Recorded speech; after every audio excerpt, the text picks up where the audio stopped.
안녕하세요. 사연에 빠지다의 DJ 민영입니다. 오늘 사연자는 말로는 설명할 수 없는 신기한 경험을 직접 했다는데요. 과연 어떤 사연인지 들어보시겠습니다. 오늘도 두 가지 사연 준비되어 있는데요. 끝까지 들어주실 거죠? 그럼 오늘의 사연 바로 시작해 볼게요. 구독과 좋아요 잊지 말고 꼭 눌러주세요. 안녕하세요. 저는 40대 여자입니다. 저는 대학 때부터 학교 선배였던 당시 남자친구이자 현재 남편을 오랫동안 제가 짝사랑했었어요. 대학을 졸업하고 취직을 하고 나서도 몇 년 동안 남편 주위를 맴돌다 결국은 눈이 맞아 남편과 연애를 시작하게 됐습니다. 그때 저는 뛸 듯이 기뻤어요. 그렇다 보니 저는 남편이 장남이든 차남이든 그런 걸 따질 새도 없이 그냥 빨리 결혼부터 하고 싶었습니다. 그때는 전혀 몰랐던 거죠. 10월드라는 게 어떤 건지 말이에요. 세상의 모든 시댁이 그렇겠지만 저희 시댁도 특이해요. 시아버지가 마치 집안의 왕처럼 군림하고 계셨습니다. 반면 저희 친정은 유독 가족끼리 격이 없이 자유분방하게 지내다 보니 저는 특히나 적응이 바로 안 됐어요. 남편과 시동생은 시아버지에게 존댓말을 사용했습니다. 물론 다 큰 자식이 부모에게 반말하는 것보다 존대하는 게 보기 좋기는 하죠. 그런데 그게 좀 정도가 심했어요. 한 번은 그런 적이 있었습니다. 남편과 제가 한창 연애를 할 때였는데 저녁 8시만 되면 남편에게 시아버지가 전화를 하셨어요. 지금 시간이 몇 시인데 아직도 밖에 있어? 저녁 먹었으니까 대충 하고 집에 일찍 들어와라. 네 아버지. 시간이 벌써 이렇게 된 줄 몰랐습니다. 지금 바로 여자친구 집에 데려다주고 바로 집으로 가겠습니다. 시아버지는 30이 넘은 아들에게 저녁 먹으면 집에 들어와야 한다고 하셨어요. 회사 회식이나 모임이 아니면 술을 먹는 것도 절대 안 된다고 하셨죠. 저는 아무리 들어도 시아버지의 말이 이해가 되지 않았습니다. 남편은 시아버지의 말에 항상 수긍했어요. 저는 그런 남자친구가 이해가 되질 않았습니다. 오빠가 나이가 몇 살인데 술도 못 먹고 늦게까지 친구도 못 만난다는 게 말이 돼? 오빠는 답답하지도 않아? 나라고 평생 이렇게 살고 싶겠어. 근데 아버지 말씀대로 안 하면 1시간이고 2시간이고 꼬박 잔소리 들어야 돼. 거기다가 우리가 말 안 들으면 애먼 엄마까지 그 싫은 소리를 다 들어야 한다니까. 그게 지긋지긋해서라도 그냥 아버지 말씀대로 하는 게 나아. 남편은 저에게 시시콜콜한 이야기까진 자세히 하지는 않았지만 어지간히 시아버지에게 질린 것 같더라고요. 시아버지의 말이 맞는다고 생각해서 시아버지 말을 듣는 게 아니라 듣지 않으면 여러 가지로 피곤해지니 귀찮아서 듣는 척 하는 거였어요. 어차피 결혼해서 독립하기 전까지는 어떻게 해도 피할 수 없다고 그냥 시아버지가 시키는 대로 하는 게 마음 편하답니다. 더군다나 본인이나 남동생이 아버지가 시키는 대로 안 하면 괜히 어머니께 불똥이 튀어서 어머니가 더한 소리를 듣기 때문에 안쓰러워서라도 아버지 말을 듣는다고 하더라고요. 사실 남편네 집안 분위기가 우리 집과는 너무 다르다 보니 들어도 어떤 상황인지 잘 모르겠더라고요. 막연하게 제가 생각하기로는 아버지가 고지식하고 아내에게까지 소리를 지르며 당신 마음대로 휘두르려고 하면 자식들이 나서서 아버지가 변할 수 있도록 노력해야 하는 거 아닌가 싶기도 했지만 남편에게는 그런 의지조차 없어 보였습니다. 우리라고 아버지한테 반항 안 해봤겠어. 해봐야 소용없으니까 안 하는 거야. 우리 아버지랑 이야기하느니 벽하고 이야기하는 게 더 나아. 아버지 이야기만 나오면 남편은 다른 사람 같았습니다. 제가 아는 남편은 굉장히 리더십도 강하고 적극적인 사람이에요. 제가 남편을 좋아하게 된 것도 그런 면을 보고 반했습니다. 남편이 대학 때부터 워낙 바른생활 사나이로 유명했거든요. 공부도 잘하고 친구들 사이도 좋아서 어디를 가나 주목받는 사람이었어요. 그런 사람이 아버지를 이야기할 때마다 의욕이라고는 없는 눈동자로 답이 없다는 식으로 이야기할 때면 안쓰럽기까지 했습니다. 남편도 저도 연애도 제법 했고 회사에서 자리도 잡았으니 자연스럽게 결혼 이야기가 나왔습니다. 저와 남편은 결혼 계획을 세우자마자 바로 양가에 인사를 드렸어요. 저희 친정에서는 남편을 너무 예뻐했어요. 제가 대학 때부터 남편을 짝사랑했다는 사실을 부모님과 언니가 다 알고 있기도 했고 그 이후 연애를 시작할 때부터 제가 남편을 자주 집에 데리고 왔기 때문에 우리 집에서는 제가 결혼한다면 당연히 남편과 할 거라고 진작부터 예상하고 있었거든요. 그러다 보니 저희 부모님은 적극적으로 저와 남편의 결혼을 응원해 주셨습니다. 그런데 생각지도 못한 일이 벌어졌어요. 제가 세상을 너무 만만하게 봤나 봐요. 저는 당연히 남편네 집에서도 저를 이뻐해 주실 거라고 기대했었는데 아니더군요. 결혼 허락을 받기 위해 처음으로 남편네 집에 갔는데 저는 남편네 집에 들어가자마자 낯선 분위기에 당황해서 그냥 나와버릴 뻔했습니다. 그 정도로 불편했습니다. 먼저 가장 이상했던 건 시어머니와 시아버지의 말투였어요. 모르는 사람이 봤다면 아마 시어머니를 이 집안의 안주인으로 생각하지 못했을 거예요. 이런 말 하면 안 되지만 제가 느끼기에는 시어머니가 마치 이 집안에 고용된 하녀 같다는 느낌이 들었습니다. 식사하려고 모두가 식탁에 둘러앉았는데도 시아버지께서 시어머니에게 계속해서 뭔가 요구하시는 바람에 시어머니는 한참이나 앉지를 못했어요. 며느리가 될지도 모르는 손님이 왔는데 손님상이 이게 뭐야? 누가 보면 먹다 남은 음식 꺼내놓은 줄 알겠네. 그리고 음식을 좀 먹음직스럽게 담을 수 없어? 국도 고기는 다 어디 가고 건더기만 있어. 고기 좀 더 퍼와. 아휴, 내가 정신이 없어서요. 국자로 한번 섞는다는 게 너무 위에서만 펐나 봐요. 기다려요. 다시 퍼줄게요. 시아버지는 뭐가 그렇게 기분이 나쁜지 인상까지 구기면서 언성을 높였습니다. 반면에 시어머니는 시아버지의 호통에 어쩔 줄 몰라 하시면서 음식을 다 다시 퍼다 놓으셨습니다. 저희 친정에서는 절대 볼 수 없는 광경이었어요. 저희 친정엄마는 아버지가 물만 한 잔 떠달라고 해도 너는 손이 없냐 발이 없냐 바로 소리를 지르시는데 시어머니는 저런 소리를 듣고도 웃으면서 존댓말까지 하시더라고요. 좋은 날 술 안 가지고 오고 뭐해? 소주 한 병 꺼내봐. 시아버지는 귀가 안 좋으신지 말할 때마다 소리를 질렀어요. 저는 시아버지가 말씀하실 때마다 놀라서 민망해서 혼자 우왕좌왕했습니다. 얼마나 당황했는지 말까지 버벅거리며 더듬었다니까요. 아버님, 이 정도면 진수성찬인데요. 어머님 음식 솜씨가 너무 좋으세요. 저는 나름대로 분위기를 바꿔보려고 노력했습니다. 시어머님께서 민망하실 것 같아서요. 그런데 더 기가 막혔던 건 시어머니의 반응이었어요. 이 정도는 익숙하신지 전혀 신경 쓰지 않으시며 곧장 냉장고에서 소주를 꺼내다 오셨습니다. 저 사람 말투가 원래 이래요. 겁먹을 거 없어요. 우린 익숙하니까. 시어머니 말씀대로 평소에도 이런 분위기인지 시어머니뿐만이 아니라 남편도 시동생도 이런 일 정도는 익숙하다는 듯 반응이 없더군요. 시아버지께서 공인중개사 일을 오래 하셨어요. 원래 젊어서는 은행을 다니시다가 40대 때 회사의 권유로 조기 퇴직을 하시고 그때부터 공인중개사 시험을 준비해서 2번 만에 합격했습니다. 그 후부터 지금까지 부동산을 하고 계세요. 지금이야 부동산 시장이 좋지 않지만 15년, 20년 전만 해도 부동산 경기가 좋을 때라 시아버지는 그때 돈을 꽤 많이 버셨대요. 그때 번 돈으로 용인에 아파트 4채, 건물 2채나 사서 가지고 계십니다. 현재 부동산을 하는 건물도 시아버지 건물이고 저나 동선애가 사는 아파트도 다 시아버지께서 그 시절에 사두신 집이에요. 저는 결혼할 때까지만 해도 저희 시아버지가 무뚝뚝하고 고지식하긴 해도 성실한 남편의 표본이라고 생각했어요. 젊어서부터 지금까지 평생 가족들 고생 안 시키고 열심히 뒷바라지 하셨으니까요. 그런데 막상 제가 결혼해서 살아보니 제가 잘못 생각해도 한참을 잘못 생각했더군요. 시아버지는 고지식한 정도가 아니라 인성에 문제가 있는 것 같았습니다. 시아버지는 당신이 가장으로서 처자식을 편하게 살게 해줬다는 허세에 취해 가족들을 마음대로 휘두르려고 하셨습니다. 가족들 모두가 당신의 말을 들어야 했어요. 거역하면 무슨 반역이라도 저지른 것처럼 쌩 난리를 치셨죠. 저야 며느리다 보니 그런 시아버지의 모습을 직접 볼 일은 거의 없었어요. 한 번씩 남편이나 시어머니에게 지나가듯 들은 이야기가 전부였죠. 시어머니에게 듣기로는 시아버지는 50년 동안 매일같이 같은 패턴으로만 살아오신 분이랍니다. 새벽 6시에 일어나서 거실에서 혼자 맨손 체조를 하시고 집을 나와 동네 산책을 하신대요. 그리고 신문을 가지고 들어오셔서 신문을 보며 시어머니께서 차려놓으신 아침 식사를 하신답니다. 여기까지는 평범할 수 있어요. 그런데 진짜는 지금부터입니다. 아침에는 꼭 밥과 국, 반찬 3가지가 준비되어 있어야 드신답니다. 혹여나 전날 먹은 국이나 반찬이 다시 아침상에 올라오면 시어머니에게 호통을 치시고 식사를 안 하신대요. 다시 국이랑 반찬을 해주실 때까지요. 내가 몸살이 나서 누워있어도 방에 들어와서 아침 차리라고 발로 찬다니까. 내가 보살이지 보살이야.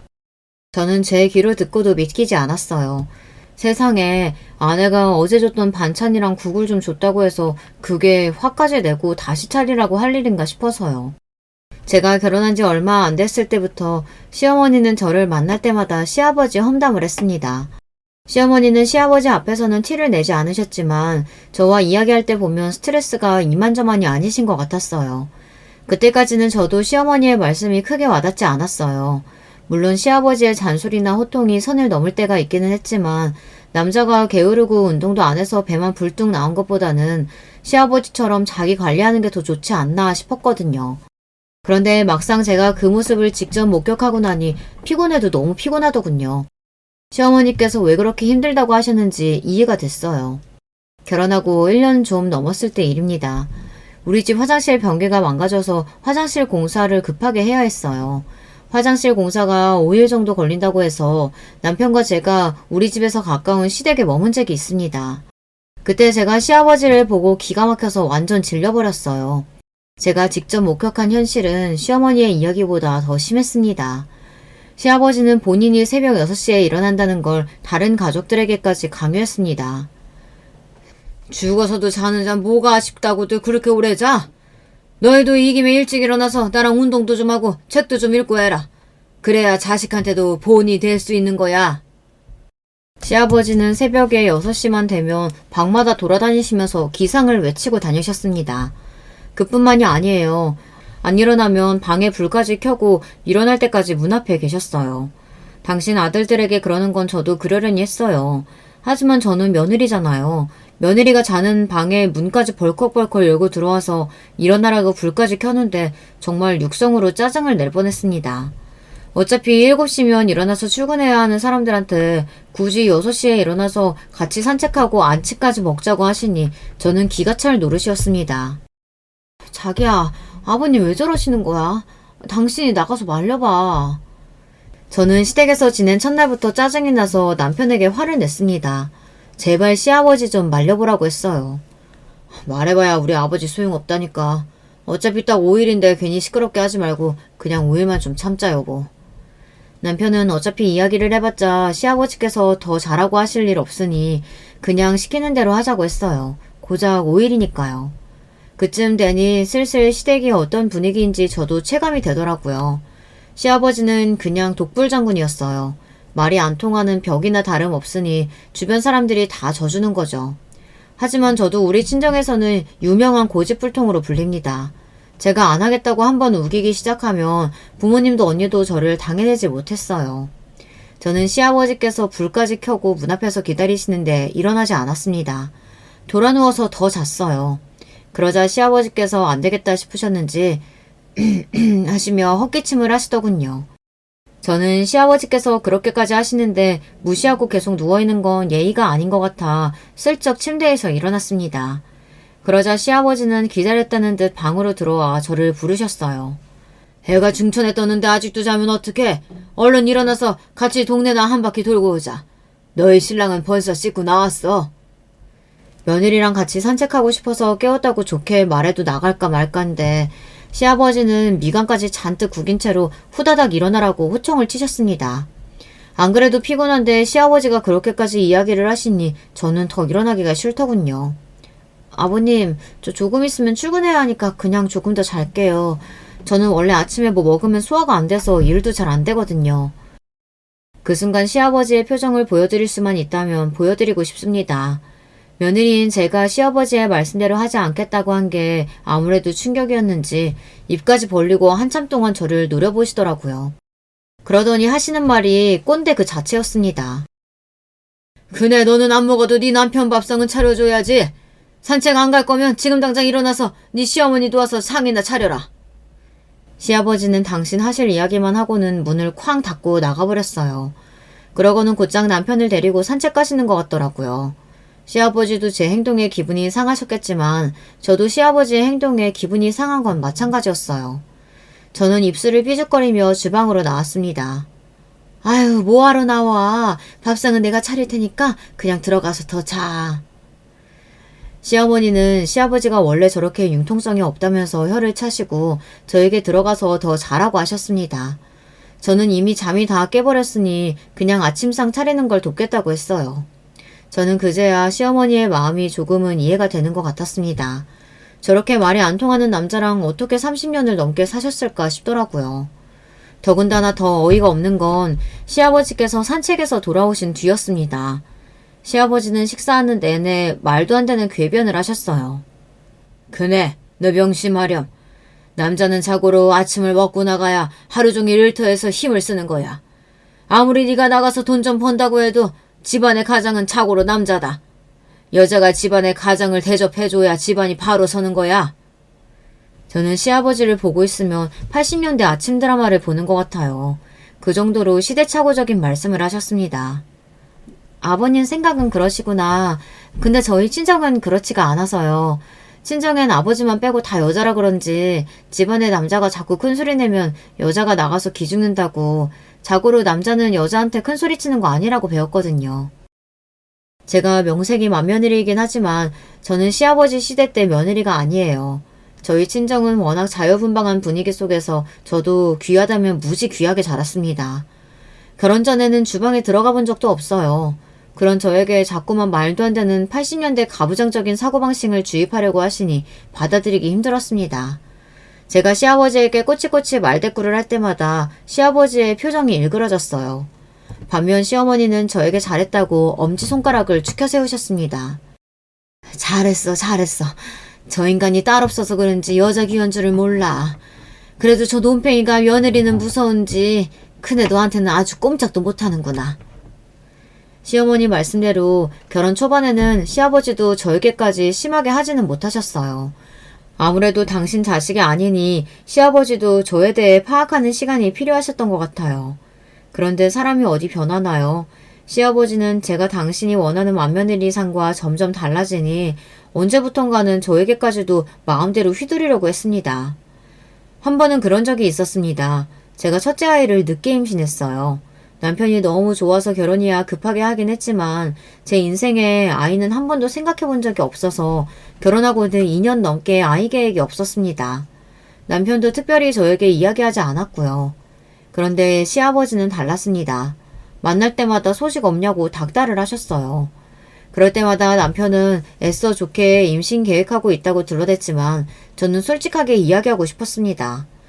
매번 만날 때마다 시아버지께서 저에게 물으시는 것도 스트레스인데다가 혹여나 제가 아이를 못 낳는 건 아닌지 은근슬쩍 떠보시는 것도 너무 싫었어요. 요즘이야 다들 늦게 난다고들 하지만 신체 나이라는 건 옛날이나 지금이나 똑같아. 여자 나이 30 넘으면 젊어서 낳는 것보다 배로 힘들어. 한 살이라도 젊을 때 낳아야 애도 똑똑하고. 안 그래도 아이 낳으려고 생각하고 있어요. 걱정하지 마세요. 생각만 하면 어떡해? 노력을 해야지. 그리고 큰애 너 일한다고 자꾸 늦게까지 회사에 있지 말고 술도 먹지 말아라. 애가 질 몸인데 관리를 해야지. 시아버지의 말씀은 한마디 한마디가 제 신경을 곤두세웠습니다. 그런 저를 잘 아는 남편은 제 눈치 보랴 시아버지 눈치 보랴 정신이 없었어요. 그럼요. 저희 건강관리 잘하고 있어요. 잘하기는 매번 집에 가서 보면 냉장고에 배달 음식이랑 맥주만 잔뜩 있던데. 둘째네 봐라. 둘째가 나이도 어리고 술도 안 먹으니까 결혼하자마자 애가 들어섰잖아. 자고로 집안은 모든 순서대로 가야 부모 속이 편한 거야. 장남이 제 몫을 못하니 형제가 뒤죽박죽되게 생겼잖아. 당시에 시동생이 6살 어린 20대 동서랑 결혼해서 곧바로 아이를 가졌어요. 시아버지는 동서와 제가 만날 때마다 대놓고 비교하셨어요. 동서는 대학 졸업하고 대학원 다니다가 시동생이랑 바로 결혼해서 사회생활 경험이 없어요. 그러고는 결혼하자마자 바로 임신했습니다. 저는 그런 동서가 안쓰럽기만 한데 시아버지는 너무 대견하다고 매일 칭찬하세요. 여자란 자고로 똑똑하고 남편을 섬길 줄 알아야 하는데 동서가 딱 그런 며느리랍니다. 그날도 동서 임신을 축하하는 자리라고 다 모인 거였어요. 저도 물론 동서를 축하하기 위해 기분 좋게 간 자리였습니다. 그런데 자리에 앉자마자 시아버지께서 저런 소리를 하시니 기분이 썩 좋지 않더군요. 저도 남편을 봐서라도 웬만하면 좋게 이야기하고 싶었지만 도저히 그럴 마음이 들지 않았어요. 애가 낳기만 하면 저절로 크나요? 저는 아직 회사에서 할 일이 많아서 아이 낳을 생각 없어요. 결국은 마음에 있는 소리가 그대로 쏟아져 나왔습니다. 시아버지 같은 성격은 여지를 주면 잔소리에 끝이 없었어요. 단칼에 제 생각을 이야기하는 게 차라리 낫다고 판단했습니다. 그런데 제 이야기가 끝나자마자 시아버지는 차갑게 얼굴이 굳어버렸어요. 그러더니 갑자기 식탁을 손바닥으로 세게 내리쳤습니다. 쾅 소리가 날 정도로 말이죠. 그네, 네가 워낙 친정에서 곱게만 자라서 물색 없는 애인 건 알고 있었지만 나도 너는 못 참아주겠다. 너는 뭐든 다 네 멋대로 하려고 했으면 내 아들하고 결혼하지 말았어야지. 왜 멀쩡한 남의 아들 데려다가 결혼해놓고 우리 집안 대를 끊어놓으려고 하냐. 생각이 있는 거냐 없는 거냐. 그때 시아버지의 눈빛은 잊을 수가 없어요. 잔뜩 눈살을 찌푸린 채 저를 쏘아보시는데 온몸에 소름이 돋을 정도로 징그러웠습니다. 본인 혼자 화가 나서 주체를 못하고 점점 더 언성을 세게 질렀어요. 제가 애를 낳지 않겠다는 게 아니라 아직은 생각이 없다고 말씀드린 거예요. 쾅 소리가 날 정도로 식탁까지 치시며 말씀하시니 저도 적잖이 놀라긴 했습니다. 함께 있던 가족들도 모두 당황해서 아무도 말을 못했어요. 남편은 연신 옆에서 제 옆구리를 찔러댔지만 저는 아랑곳하지 않았습니다. 네 남편 하는 소리 못 들었어? 네 남편이 계획하고 있다잖아. 그럼 그냥 가만히 고개나 끄덕이고 있으면 될걸? 여자가 꼬박꼬박 남편 하는 말에 끼어들어서 어디 감히 시어버지 말에 순수를 둬? 한 번만 더 내 앞에서 그런 식으로 떠들면 네 친정에 연락해서 딸 교육 제대로 다시 시켜서 보내라고 할 테니까 그런 줄 알아. 시아버지는 당신 하실 이야기만 버럭 질러버리시고는 그대로 자리를 박차고 일어나 나가버렸습니다. 순식간에 분위기가 엉망이 되고 말았어요. 시어머니는 낮은 한숨을 쉬셨고 동서와 시동생도 가슴을 쓸어내렸습니다. 그제야 제가 너무했나 싶었어요. 그러자 남편이 참다 제게 한마디 하더군요. 당신은 기분 좋게 가족들끼리 다 만난 자리에서 꼭 그렇게 하고 싶은 말을 다 해야 직성이 풀려? 여기 있는 사람들도 다들 자기 생각 말할 줄 알아. 근데 아버지가 워낙 남의 말 안 들으니까 그냥 다들 참고 있는 거라고. 됐어. 이게 다 너희 아버지 잘못인데 왜 괜히 큰애한테 그래. 오랜만에 만났는데 괜한 소리 듣게 해서 미안하다. 너희 아버지는 내가 달랠 테니까 그만 다들 가서 쉬어. 저는 그제야 정신이 말짱하게 돌아왔습니다. 저도 이렇게 감성적인 사람은 아닌데 시아버지와 대화만 하다 보면 감정이 격해지더라고요. 저는 고개까지 숙이며 시어머니께 죄송하다고 하고는 동서와 시동생에게도 나 때문에 분위기를 망쳤다고 사과했습니다. 다들 괜찮다고 이해한다고 했지만 저는 마음이 좋지 않았어요. 그렇게 집에 돌아와 저는 아무래도 마음이 쓰여 시아버지께 연락을 드렸습니다. 낮에는 제가 실수했다고 죄송하다고 먼저 사과드렸어요. 상황이 어쨌든 시아버지께서 듣기 싫은 소리 좀 했다고 며느리가 바락바락 대드는 건 제가 잘못한 게 맞으니까요. 그런데 그 와중에도 시아버지는 참 대단하셨습니다. 그래, 네가 나이만 먹었지 애가 좀 경솔한 면이 있다. 아무리 위에 사람이라도 아래 사람한테 배울 게 있으면 배워야 해. 둘째 보면서 남편이랑 시부모님한테 어떻게 해야 하는지 좀 보고 배워라. 시아버지의 말씀에 여전히 속에서 천불이 끓어올랐지만 저는 애써 마음을 삭히고 네 알겠습니다 라고 공손하게 말하고 전화를 끊었습니다. 그래야 그날 일이 마무리될 것 같아서요. 그날 이후 저는 마음을 바꿨습니다. 그때까지만 해도 제가 뭘 몰라서 제가 노력하면 시아버지의 사고방식을 바꿀 수 있을 줄 알았는데 아니라는 걸 정확하게 깨달았습니다. 그 이후에도 몇 년째 시아버지를 상대하다 보니 최대한 부딪히지 않는 게 제 정신 건강에도 좋겠다 싶었어요. 최대한 거리를 두고 있었어요. 사실 그럴 수밖에 없었던 게 얼마 뒤 저도 첫째를 낳고 바로 연년생으로 둘째를 낳아 키우느라 정신이 없기도 했거든요.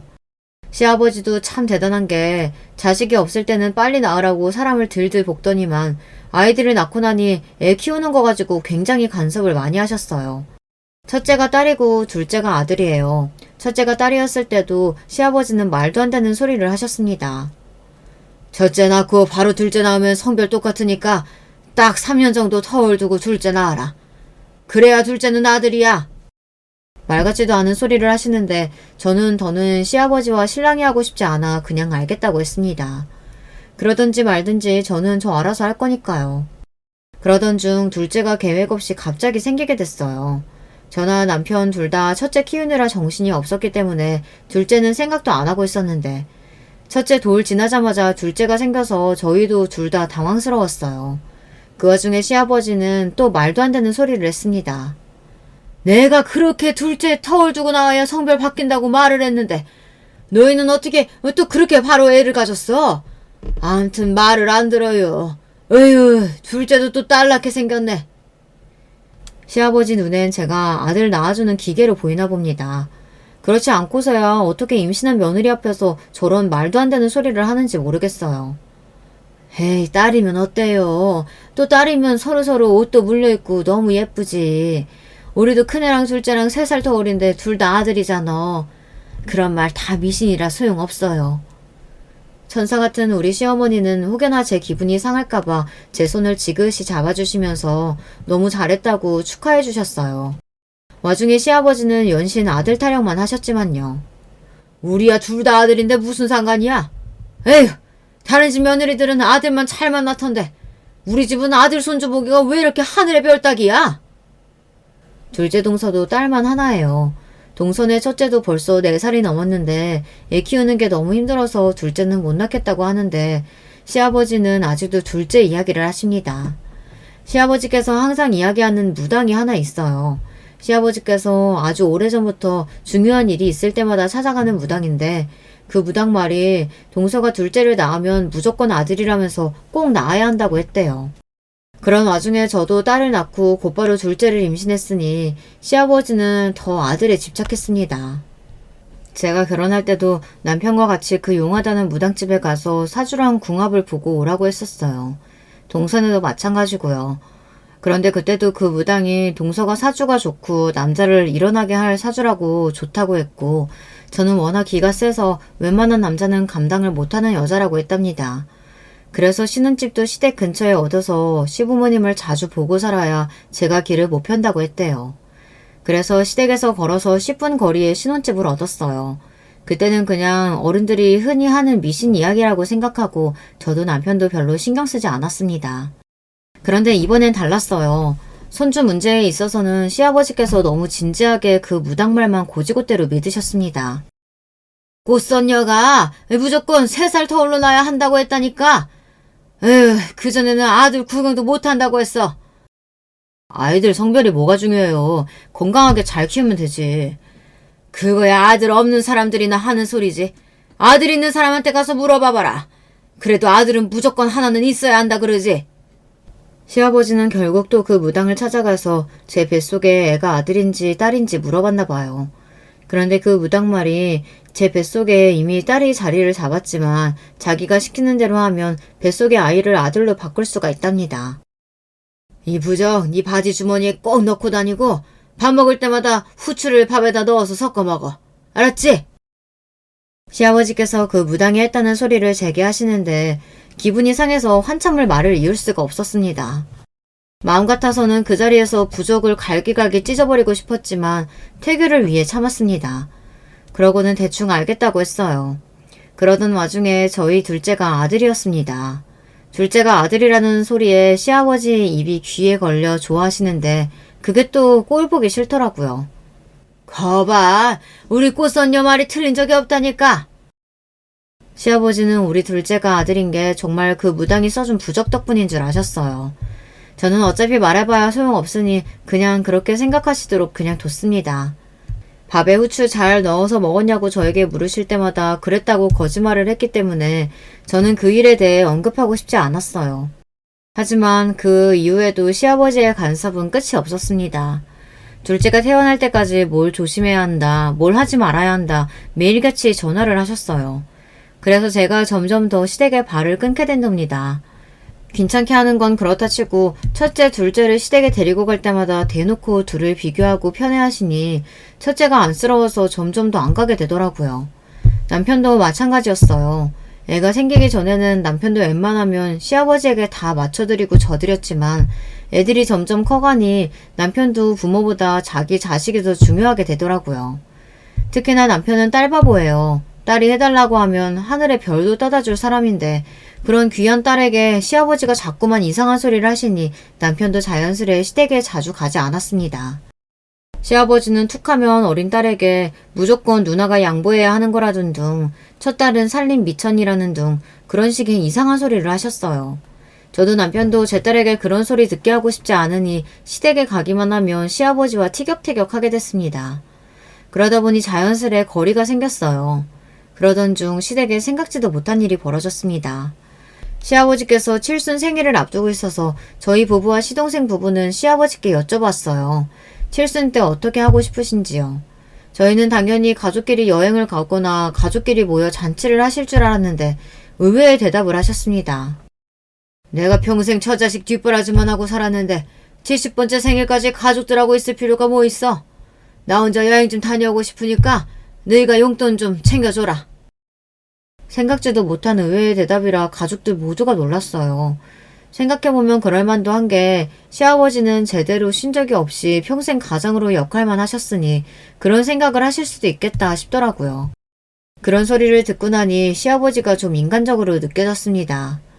시어머니는 좀 서운하실 수 있겠지만 그래도 시아버지께서 앞으로 혼자 여행을 어떻게 가실 수 있겠어요. 더 연세에 드시기 전에 혼자만의 시간을 갖는 것도 의미가 있을 것 같아 저와 동서가 시아버지가 가고 싶으시다는 나라들로 동선을 맞춰서 예약을 해드렸습니다. 시아버지는 당신 생일에 맞춰 10일 동안 여행을 다녀오셨어요. 얼마나 좋으신지 여행하는 10일 동안 한 번 전화도 안 하시더라고요. 그런데 시아버지께서 10일 만에 여행을 끝내고 돌아오시던 날 충격적인 일이 벌어졌습니다. 남편이 공항으로 시아버지를 모시러 가겠다고 했는데도 시아버지는 오지 말라고 하셨어요. 남편은 의아하게 생각했습니다. 마트에 장만 보러 가도 아들을 끌고 가시는 분이 웬일인가 싶었죠. 그런데 그날 저녁 일이 벌어진 거예요. 저와 남편이 애들 저녁 먹이고 있는데 시어머니께 전화가 왔습니다. 시어머니는 얼마나 우셨는지 목소리가 잔뜩 떨리면서 격앙대에 있었어요. 얘들아, 나 어떡하니? 네 아버지가 나더러 지금 당장 짐 싸서 나가란다. 저와 남편은 시어머니의 말씀을 듣자마자 놀라서 말문이 막혔어요. 시어머니의 말씀대로라면 여행에서 돌아오신 시아버지께서 혼자가 아니었답니다. 웬 젊은 여자를 데리고 왔는데 같이 여행을 다녀왔다고 하시며 앞으로 남은 인생은 이 여자와 살고 싶으니 시어머니에게 이혼해달라고 하셨대요. 나 지금까지 평생 당신한테 할 만큼 했잖아. 이젠 나도 돈만 벌어주는 기계가 아니라 내가 사랑하는 여자랑 남은 인생 살고 싶어. 이야기를 듣는 내내 막장 아침 드라마를 보는 줄 알았습니다. 그 연세에 젊은 여자랑 살겠다고 아내를 버리겠다네요. 저와 남편은 너무 놀라 애들을 곧바로 친정에 맡겨두고 부랴부랴 시댁으로 갔어요. 가는 길에 동서에게도 전화해서 시동생에게도 오라고 했습니다. 그런데 잠시 후 시댁에서 마주한 광경은 어느 막장 드라마보다 더했습니다. 시어머니의 말씀은 사실이었어요. 정말 시아버지께서 웬 여자를 데리고 들어오셨더라고요. 그런데 그 여자가 왠지 눈에 익었습니다. 당신은 꽃선녀? 그랬습니다. 아마 막장 드라마를 써도 이렇게는 못 쓸 거예요. 시아버지께서 바람을 피운 여자는 다름 아닌 그 무당이었어요. 시아버지께서 몇십 년 동안 믿었던 바로 그 무당이요. 제가 남편을 따라 사주를 보러 갔을 때 봤던 그 여자가 분명했습니다. 나랑 우리 선녀님은 지난 10년 동안 마음으로 서로를 얼마나 그리웠는지 몰라. 이제 더는 서로에 대한 마음 숨길 수가 없으니 이젠 나도 내 인생 살아야겠다. 난 너희 엄마랑 헤어질 거니까 그런 줄 알아라. 대사만 들으면 아주 절절한 사랑이라도 하시는 줄 알겠더군요. 알고 보니 시아버지께서 꽃선녀인지 뭔지 아는 그 여자랑 그렇고 그런 사이가 된 건 몇 개월 안 됐답니다. 그 전까지는 고객과 무당 사이였대요. 그런데 최근 꽃선녀가 선녀님의 부름을 받았는데 우리 시아버지와 운명이라고 했답니다. 시아버지가 70번째 생일날 두 사랑이 사랑을 맺어야 평생 헤어지지 않고 살 수 있다고 했대요. 시아버지는 가족들에게 혼자 여행을 간다고 해놓고 그 무당이랑 여행을 다녀온 거였어요. 이야기를 듣는 내내 저는 너무 더러워서 입을 다물지 못했어요. 그리고 도대체 이 상황을 어떻게 받아들여야 할지 몰랐어요. 그때였습니다. 시어머니께서 갑자기 자리에서 벌떡 일어나셨습니다. 미친놈. 평생을 개소리만 하더니만 죽을 때 돼서까지 개소리만 하고 앉았네. 내가 평생 네 옆에서 노예처럼 살았는데 이제 와서 뭐? 나더러 나가라고? 내가 미쳤냐? 나 죽어도 너랑 이혼 안 해줄 거니까 그런 줄 알아.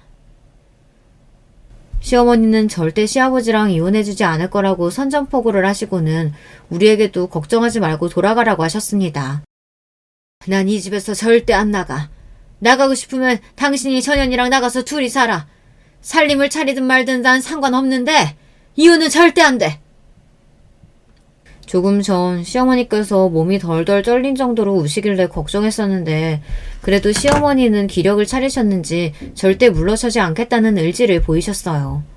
저와 남편 그리고 시동생은 그 정도만으로도 다행이라고 생각했습니다. 시아버지야 항상 말도 안 되는 짓을 하시던 분이니 이상할 것도 없었지만 이런 일로 시어머니께서 너무 힘들어하시면 그게 더 마음이 아플 것 같았거든요. 물론 시어머니 속이 말이 아니실 거예요. 평생 그 더러운 성격 다 맞춰가며 몇십 년을 참고 살았는데 말년에 남편이 바람까지 피우고 이혼까지 요구하니 심장이 녹아내리는 것 같으실 겁니다. 저는 시어머니의 인생이 너무 안타까워서 눈물이 왈칵 쏟아졌어요. 어머니 말씀 들으셨죠? 나가려면 아버지가 나가세요. 그리고 어머니한테 한 번만 더 이혼이니 뭐니 그런 소리 하시면 저희가 가만히 안 있을 거예요. 저 여자 상간녀 소송해서 감옥에 넣어버릴 테니까 그런 줄 아세요. 화가 난 남편은 시아버지의 바로 코앞까지 다가가 언성을 높였습니다. 그리고 그 무당한테도 경고를 날려줬어요. 우리 아버지 재산 노리고 죽기 전에 꼬셔서 어떻게 한번 해보려고 그랬나 본데 정신 차려요 아줌마. 내가 당신 다시는 우리 집에 얼씬도 못하게 해줄 테니까. 남편 말이 맞았습니다. 그 여자가 지난 10년 동안 시아버지한테 부적이니 구시니 해서 벗겨먹은 돈만 해도 꽤 될 거예요. 이제 시아버지가 나이도 먹었겠다. 자기 말도 잘 들으니 시아버지의 재산을 노리고 아예 이제 안주인 자리까지 차지하려는 지심이 분명합니다. 남편과 시동생은 그대로 그 여자를 밖으로 쫓아냈습니다. 안 나가면 경찰에 바로 신고하겠다고 엄포를 놓으니 순순히 나가긴 하더군요. 문제는 시아버지였습니다. 그런 상황에서 시아버지는 눈치도 없이 그 무당을 따라 집을 나갔어요. 그날 이후 시댁은 하루도 조용할 날이 없었습니다. 남편과 시동생은 그 무당을 잡기 위해 여기저기 사람을 써서 그 여자 뒤를 캐고 있었어요. 그러는 와중에 집을 나간 시아버지는 몇 개월 동안 집에 들어오지 않았습니다. 연락도 한 통 없었어요. 그러다 보니 가족들 걱정은 이만저만이 아니었습니다. 이러다가 정말 그 무당이랑 살림 차리고 살면서 시어머니를 나몰라라 하시면 어떻게 해야 하는 건가 싶었죠. 시아버지가 얼마나 야비한지 집을 나가고 나서부터는 시어머니에게 일절 생활비를 보내지 않았답니다. 더군다나 현재 사는 아파트까지 내놓은 상태라 집이 언제 팔릴지 모른대요. 그러면 지금 당장 시어머니는 갈 곳이 없으신 거죠. 엄마가 이혼 안 해주면 이대로 집 팔아서 엄마 내쫓으려는 심상 같아요. 괜히 더러운 걸 보지 마시고 우리 집에 와 계세요. 그래요 어머님. 아버님 성격에 이혼해줄 때까지 저렇게 치사하게 구실 텐데 상간녀 소송 끝날 때까지만이라도 아버님이랑 마주치지 말고 피해 계세요. 그래도 40년 가까이 살 비비고 산 부부인데 어떻게 저렇게까지 치졸하게 구는 건지 이해할 수가 없었습니다. 시아버지는 시어머니께서 이혼을 해줘야만 재산을 조금이라도 나눠주겠다고 하셨대요. 이혼 안 해주고 버티면 한 푼도 없이 집에서 쫓아내겠다고 했답니다. 이런 걸 보고 바로 적반하장이라고 하는 거죠. 남편과 시동생이 무당을 상대로 상간녀 소송을 냈어요. 함께 여행 간 기록과 현재 한 집에 사는 내용을 증거로 제출했는데도 소송이 계속 늦어지고 있습니다. 시아버지 쪽 변호사가 워낙에 유명한 로펌 변호사인데 상간녀 소송까지 도와주고 있나 보더라고요. 소송이든 이혼이든 다 떠나서 가족들은 오로지 시어머니가 걱정이었습니다. 시어머니 연세도 많으신데 안 그래도 마음이 좋지 않은 상황에서 시아버지에게 그런 취급까지 받고 계시니 안쓰러워서 지켜볼 수가 없었어요. 저와 남편은 시어머니를 집으로 모시고 가려고 했습니다. 넓은 집에 혼자 덩그러니 있으시면 더 우울할 것 같아서요. 그런데 시어머니는 절대 집을 나가지 않겠다고 하셨어요. 너희가 뭘 걱정하는지 나도 아는데 엄마 그렇게 쉽게 쫓겨나지 않아. 내가 잘못한 것도 없는데 왜 우리 집에서 내가 나가? 난 절대 이 집 네 아빠한테 안 뺏길 거야. 그러니까 걱정하지 마. 시어머니는 도대체 무슨 생각이신지 이혼도 안 해주고 집도 안 뺏기겠다고 하셨어요. 그러면서 갑자기 근처 마트에 일을 구해 일까지 하셨죠. 시아버지께서 생활비를 일절 주지 않으니 본인이 생활비를 벌어야 한다고요. 남편과 시동생이 그럴 필요 없다고 저희가 도와드리겠다고 했는데도 시어머니는 절대 저희 돈은 받지 않겠다고 하셨어요. 이건 나랑 너희 아버지랑 싸움이야. 너희한테 절대 패키지지 않을 거니까 너희도 내 걱정 그만하고 너희 새끼들이나 챙겨. 시아버지의 바람 사건 이후 시어머니는 많이 달라지셨습니다. 언제나 온화하고 가정적인 분이었는데 갑자기 앞뒤 안 보고 불도저처럼 밀어붙이셨어요. 시어머니는 저희에게 말은 하지 않으셨지만 한편으로는 시아버지께서 저러다 그만할 거라고 기대하시는 것 같았어요. 당신이 집에서 안 나가고 버티는데 시아버지가 강제로 내쫓지는 않을 거라고 여기시는 것 같았습니다. 그런데 얼마 뒤 믿기지 않는 일이 벌어지고 말았습니다. 시어머니께서 갑자기 돌아가시고 말았어요. 그날 아침부터 제 꿈자리가 좋지 않아 출근하면서 시어머니에게 계속 전화를 걸었습니다. 안 그래도 최근 한 달 정도 시어머니가 컨디션이 별로 좋지 않아 보였거든요. 그런데 하필이면 또 전화를 계속 안 받으시더라고요. 마트에 일하러는 10시 넘어서야 가시는데 왜 전화를 안 받으시나 걱정됐죠. 제가 퇴근할 때까지 연락이 되지 않길래 제가 퇴근하면서 시어머니께 들렀습니다. 그런데 문을 열고 들어서자마자 시어머니께서 현관 바로 앞 바닥에 넘어지신 채 쓰러져 있었어요. 저는 놀라서 곧바로 119를 불렀습니다. 그런데 시어머니께서는 이미 사망하신 상태였어요. 그날의 충격은 말로 다 표현할 수가 없습니다. 부검 결과 시어머니의 사인은 심장마비였습니다. 병원에서는 평상시 심장 질환을 알아오셨을 수도 있다고 했지만 전혀 아니었어요. 시어머니는 매년 저와 함께 건강검진을 받으셨는데 사소한 염증 한 번 있었던 적이 없습니다. 그 연세에 드시는 약도 하나 없을 정도로 건강했어요. 그런데 갑자기 심장마비라니 저는 믿기지 않았습니다. 그리고 가장 이상했던 건 시어머니가 돌아가신 뒤의 일이었어요. 시어머니에게 그렇게 모질게 대했던 시아버지께서 시어머니가 돌아가시자마자 태도가 달라져서는 장례식장에서 무릎을 꿇고 펑펑 우시더라고요. 여보 내가 미안해. 당신이 이렇게 허망하게 갈 줄 알았으면 내가 당신한테 그러는 게 아닌데. 시아버지는 자신이 죄인이라며 바닥에 납작 엎드려 울부짖었어요. 남편과 시동생은 그런 아버지를 안쓰러워하는 것 같았지만 저는 그런 시아버지의 모습이 연기 같다는 생각이 들었습니다. 우리 아버지가 평소에 자기밖에 모르는 이기적인 인간이긴 했어도 그 정도로 파렴치한은 아니야. 엄마가 돌아가셨는데 슬픈 걸 연기로 하실 리가 있어? 남편도 시동생도 시어머니의 갑작스러운 죽음에 모든 걸 다 내려놓는 모습이었습니다. 그럴만하죠. 평생 고생만 하신 것도 모자라서 마지막 순간까지도 가슴앓이만 하다가 돌아가셨으니 얼마나 마음이 아프겠어요. 저도 장례식 내내 눈물을 멈출 수가 없었습니다. 가족임을 떠나서 같은 여자로서 시어머니의 인생이 너무 불쌍하다고 느껴졌어요.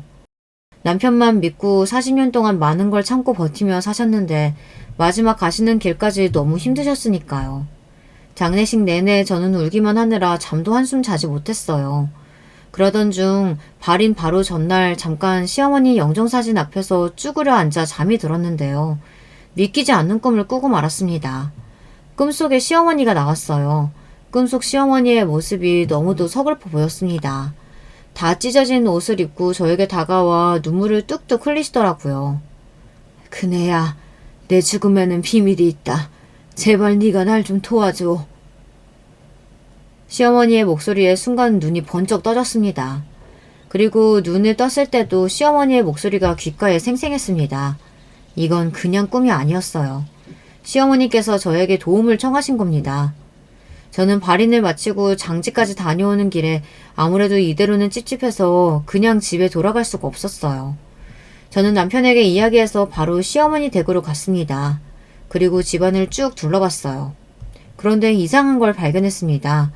가족 중 누구도 몰랐는데 거실에 CCTV가 설치되어 있더라고요.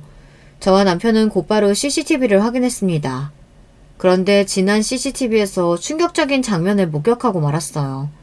남편은 너무 놀라서 머리를 쥐어잡으며 쓰러질 뻔했어요. 거실에 CCTV를 설치한 건 다름 아닌 아버지였습니다. 시아버지께서 집을 나간 이후 시어머니께서 집에 안 계실 때 설치했나 보더라고요. 충격적인 사실은 여기서 끝이 아니었습니다. 시아버지가 핸드폰에 대고 이야기를 하면 CCTV로 소리가 들리는 카메라였는데 설치하고 나서 연신 시아버지가 카메라에 대고 시어머니에게 막말을 해왔더라고요. 미친 예편네. 끝까지 나한테 빌붙어서 거지같이 살겠다 이거지? 제발 좀 떨어져. 아니, 차라리 죽어. 죽으라고. 처음에는 잔소리처럼 연신 화를 내다가 언제부턴가는 같은 시간만 되면 죽어라고 소리를 계속해서 했더라고요. 그것도 한 달 동안 말이죠. 저와 남편은 그 영상을 보고 너무 화가 나서 당장 경찰에 신고했습니다. 시어머니의 사인이 심장마비였기 때문에 이 영상이 전혀 상관이 없지 않을 것 같아서요. 경찰은 바로 조사에 착수했고 시아버지와 무당을 조사했습니다. 그런데 조사 중 더한 사실을 알게 됐어요.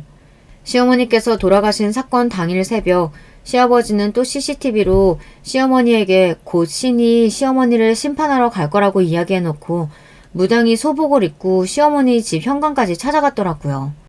그 장면이 아파트 엘리베이터 CCTV에 고스란히 찍혀 있었습니다. 시어머니는 그 모습에 놀라 쓰러지신 거였어요. 저와 가족들은 그 일로 한동안 충격에서 헤어나오지 못했습니다. 저도 저지만 남편과 시동생은 회사에 출근도 못할 정도로 힘들어했어요. 당연한 일이었죠. 평생 한 지붕 아래에서 살아왔던 아버지가 여자한테 미쳐서 그런 짓을 벌였으니 괜찮을 수 없었죠. 얼마 전 시어머니께서 돌아가신 지 일주기라 가족 모두가 다녀왔어요. 저는 기도하며 시어머니에게 감사하다고 전했습니다. 그날 제 꿈에 나타나 주셔서요. 만약 시어머니가 그날 절 찾아오지 않았다면 평생 시어머니가 왜 그렇게 돌아가셨는지 몰랐을 거예요. 그리고 시아버지와 무당녀는 계속해서 항소하다가 드디어 대법 판결이 나서 징역을 살게 됐습니다. 15년형을 받았어요. 무당녀는 모르겠지만 시아버지는 아마 감옥에서 돌아가실지 모르겠습니다. 어쩌다 우리 집에 이런 끔찍한 일이 벌어졌는지 모르겠어요. 그래도 남은 가족들끼리 뭉쳐 서로를 보듬고 위로하며 살려고 노력하고 있습니다. 여러분께서 남은 우리 가족에게 힘내라는 말 댓글로 좀 남겨주세요. 여러분의 위로가 저희에게 힘이 될 것 같습니다. 듣기 힘든 이야기일 수 있는데 끝까지 저의 이야기 들어주셔서 감사해요. 여러분의 가정에는 항상 즐거운 일만 가득하시길 바라겠습니다. 여러분, 두 번째 사연 시작하기 전에 좋아요, 구독 꼭 눌러주실 거죠? 그럼 두 번째 사연 바로 시작합니다. 여러분 반갑습니다. 요즘 날씨가 따뜻해지며 여름이 찾아왔네요. 다들 환절기 건강관리 잘하시길 바랍니다. 저는 경기도 수원에 사는 50대 여자입니다. 여러분들 혹시 인과응보라는 말 들어보셨죠? 워낙 유명한 말이라 다들 아실 텐데요. 인과응보 사필규정. 오늘 제가 제보할 사연도 이 주제와 관련된 내용입니다. 저는 평소에 뿌린 대로 거둔다는 말을 굉장히 좋아하거든요. 교과서에 나온 것처럼 착한 사람은 복을 받고 나쁜 사람은 벌을 받기를 누구보다 바라는 사람입니다. 저는 지금 남편이 제 첫 번째 연애 상대는 아니었어요. 남편을 만나기 전에 꽤 오래 연애한 사람도 있었는데 결혼까지 이어지진 않았습니다. 반면 남편은 만난 지 3개월 만에 제가 먼저 결혼하자고 제안했어요. 짧은 기간이지만 사귀면서 이 사람과 결혼하면 적어도 후회하진 않을 거라는 생각이 들었거든요. 그리고 제 생각은 바로 정답이었습니다. 제가 남편을 만나게 된 곳은 바로 시장이었어요. 그때 당시 저는 대학생이었는데 아르바이트로 시장에 있는 떡집에서 일했습니다. 엄마 아는 언니가 하는 곳이라 그렇게 힘들게 일하진 않았어요. 남편은 바로 옆 가게였던 채소 가게에서 일하고 있었습니다. 사실 제가 남편에게 첫눈에 반했거든요. 그렇게 졸졸 따라다니며 결국 연애까지 이어졌고 그대로 결혼까지 했습니다. 사실 남편과 연애는 그럭저럭 별탈이 없었는데 문제는 결혼이었습니다.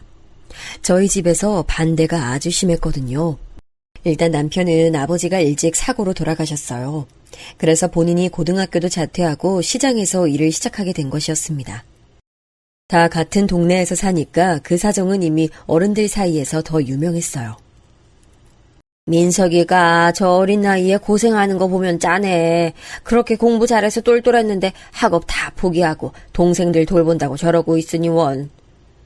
아이 왜? 그때 그 집 아빠 죽고 나서 엄마가 한동안 정신 못 차렸잖아. 그때 자기도 어리면서 동생들 돌보는 거 보고 어찌나 마음 아프던지. 저한테 시아버지 되시는 분이죠. 뺑소니로 안타깝게 돌아가셨거든요. 병에 걸려 돌아가신 것도 아니고 하루아침에 갑자기 돌아가셨어요. 그래서 시어머니가 너무 힘들어 하셨습니다. 경제적으로 궁핍한 생활도 그때부터 시작이었죠. 게다가 동생이 하나도 아니고 둘이었으니 얼마나 부담이 심했겠어요. 남편은 자기 인생은 포기하고 동생들과 시어머니를 위해 희생했습니다. 공장에 들어가 일도 했는데 그때 기계를 다루다 손가락이 하나 잘리기도 했어요. 그래, 당연히 사람 대 사람으로 안타까워. 우리도 사정 모르는 거 아니야. 근데 사위로는 안 되겠다는 거야. 엄만 네가 평범한 사람 만나서 행복하게 살았으면 좋겠어. 이 사람하고 결혼하면 행복하게 살 수 있어. 너 진짜 왜 그러니? 엄마랑 아빠는 결혼 절대 허락 못해. 그러니까 그런 줄 알아. 아빠가 저한테 화낸 건 그때가 처음이었어요. 금지옥엽 외동딸로 자라면서 사랑만 받고 자랐거든요. 남편이 사람의 됨됨이가 참 좋고 성실함과 책임감은 우리 부모님도 인정하셨어요. 다만 현실적으로 손가락도 하나 없는 사람에게 딸을 시집 보내기는 싫으셨겠죠. 지금은 저도 아이가 있으니 어떤 마음인지 대략 이해는 가요. 하지만 그때 저는 이해하지 못했습니다. 설상가상으로 남편까지 결혼에 대해 회의적이었습니다. 연주야, 난 너 사랑해. 그런데 현실적으로 결혼은 무리야. 나도 아직 준비가 안 됐어. 그리고 나는 너도 알다시피 호르몬이잖아. 동생들도 1명도 아니고 2명이고 난 걔들 끝까지 책임지고 싶어. 책임져. 누가 뭐래? 결혼해서 책임지면 되잖아. 둘이 버는 돈 합치면 오히려 더 쉽게 책임질 수 있어. 아니야. 난 이미 마음 굳혔어. 우리 그냥 여기서 그만하자. 당시 남편은 심지어 제게 이별을 고하고 떠났어요. 저는 충격에 빠져 밥도 먹지 않아 살이 10kg가 넘게 빠지기도 했죠. 결국 그렇게 남편과 헤어지고 부모님 주선으로 다른 남자와 선을 보기도 했습니다. 그런데 선을 볼수록 남편이 그리웠어요. 오히려 다른 남자를 보니 남편과 결혼을 더 원하게 됐죠. 그래서 남편에게 가서 절대 결혼 얘기를 꺼내지 않겠다고 약속하고 다시 만났습니다. 실제로 대학 졸업하고 제가 직장을 구해 일할 때까지 결혼 얘기를 전 꺼내지 않았어요. 부모님이 싫어하는 걸 아니까 남편과 연애 중이라는 것도 알리지 않았습니다. 그러다 우연한 계기로 어쩔 수 없이 결혼했는데 이유는 바로 임신이었죠. 제가 원래 생리가 불규칙이라 아무렇지 않게 생각했는데 오산이었습니다. 병원에 갔더니 충격적인 말을 들었어요. 축하드려요. 임신입니다. 심장 소리 들으실래요? 지금 임신 4개월이시네요. 너무 충격적이라 아무 말도 나오지 않았습니다. 곧바로 남편에게 알리니 남편은 눈에 띄게 당황했어요. 그러더니 조심스럽게 말했습니다. 내가 책임질게. 책임질 사람이 인생에서 더 늘어났으니 더 열심히 일해야겠다. 나 믿어줘. 절대 당신 굶기지 않을게. 전 저 말에 넘어갔습니다. 불안한 마음도 사라졌죠. 문제는 우리 부모님이었습니다. 남편이야 집에서 본인이 혼자 돈을 벌어 시어머니와 시동생들을 돌보는 처지였으니 딱히 문제가 될 건 없었어요. 우리 집은 제가 외동딸이라 부모님이 안 그래도 남편을 반대했으니 걱정했어요. 그리고 예상대로 부모님은 결사반대하셨어요. 심지어 우리 아빠는 남편에게 손까지 올릴 정도로 싫어하셨습니다. 남의 집 귀한 딸 인생 망칠 일 있어? 이게 무슨 말이야, 임신이라니. 지워. 난 용납 못해. 아유, 꼭 낳아야 돼? 그냥 지우고 너 인생 살아. 민석이 너도 그냥 너 인생 살아. 우리 딸 놔줘. 아기 낳을 거야. 나 민석이 아니면 결혼 안 할 거야. 어떻게 지우라는 말을 그렇게 쉽게 해? 엄마도 나가실 때 고생했다며. 지우면 또 생길지 아닐지도 모르는데. 제가 죄송해요. 그래도 연주랑 결혼하면 고생시키진 않을게요. 막노동을 하더라도 굶기진 않겠습니다. 우리 부모님의 반대는 남편과 저의 설득으로 사그라들었어요. 원래 자식 이기는 부모 없다고 하잖아요. 막무가내로 밀고 가자 부모님도 어쩔 수 없었죠. 시어머니는 예상대로 저를 반기셨어요. 남의 집 귀한 딸이 우리 민석이와 결혼하다니 고맙지. 내가 몸이 아파 폐가 되는 게 오히려 미안하지. 시어머니는 시아버지가 돌아가신 후 정신이 온전치 못하셨거든요. 그러면서 몸까지 같이 쇠약해지셨어요. 그래서 실제로 경제활동을 전혀 하지 못하고 있었습니다. 집안에서 돈 버는 사람이 오직 남편 하나였어요. 남편에겐 여동생 하나, 남동생 하나가 있었습니다. 남편은 고등학교도 그만두고 일했다고 했잖아요.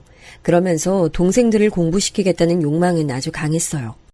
본인이 버는 돈을 본인한테 쓰는 법이 전혀 없었습니다. 죄다 시어머니와 동생들에게 줬죠. 이런 희생을 아니까 우리 부모님도 결혼을 반대했던 거였어요. 아무튼 제 임신으로 인해 번갯불에 콩 볶아 먹듯 결혼하게 됐습니다. 배가 불러오고 있어서 결혼식을 매우 급하게 잡았어요. 그리고 현실적으로 신혼집을 따로 구하는 것은 힘들었습니다. 그래서 남편이 살던 시댁으로 제가 들어가 살게 됐죠. 우리 부모님은 차라리 남편을 우리 집으로 데려오길 원하셨어요. 그런데 남편이 가족에 대한 사랑이 어떤지 제가 아니까 차마 그러질 못했죠. 남편은 결혼하고 잠을 제대로 자지도 못하고 일을 계속했어요. 남편의 말대로 책임질 사람이 늘었으니 고생을 더하게 된 거죠. 그 모습을 보니 너무 안타까웠습니다. 아가, 집안일 하지 마. 이거 내가 할 일이야. 손대지 말고 가서 누워있어. 아니면 친정이라도 다녀와. 시어머니는 저한테 전혀 시집살이를 시키지 않으셨어요. 오히려 제가 설거지하려고 고무장갑을 끼면 달려와서 벗기셨어요. 빨래도 청소도 시키지 않으셨죠. 시어머니는 항상 저한테 미안하다고 하셨거든요. 저도 그걸 아니까 잘하려고 노력했습니다. 시어머니도 시어머니지만 시동생들한테 신경을 많이 썼어요. 시어머니가 아무리 시집살이를 시키지 않으셔도 몸이 좋지 않으니 상대적으로 시동생들을 충분하게 챙기지 못하셨거든요. 그래서 자잘하게 손이 가는 부분은 다 제가 신경 썼어요. 아직도 기억나는 건 막내 시동생인 아가씨의 소풍날에 제가 새벽부터 일어나서 도시락을 쌌던 일이에요. 우와, 언니 이거 언니가 만든 거예요? 너무 맛있어 보여요. 고마워요. 아가씨, 소풍 재밌게 잘 다녀와요.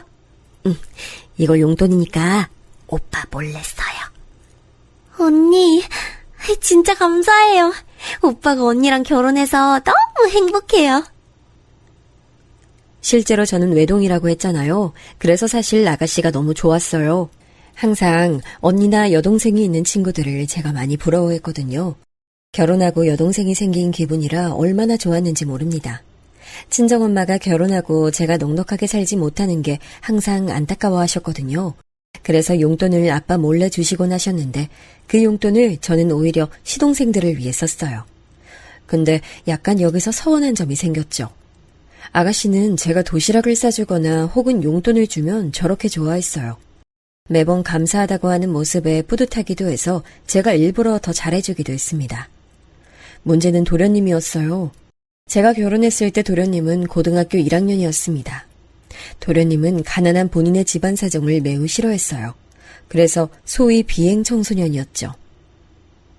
영식이 또 애들하고 사고 쳤대. 나 잠깐 파출소 다녀올게. 어머니한테 말 잘해줘.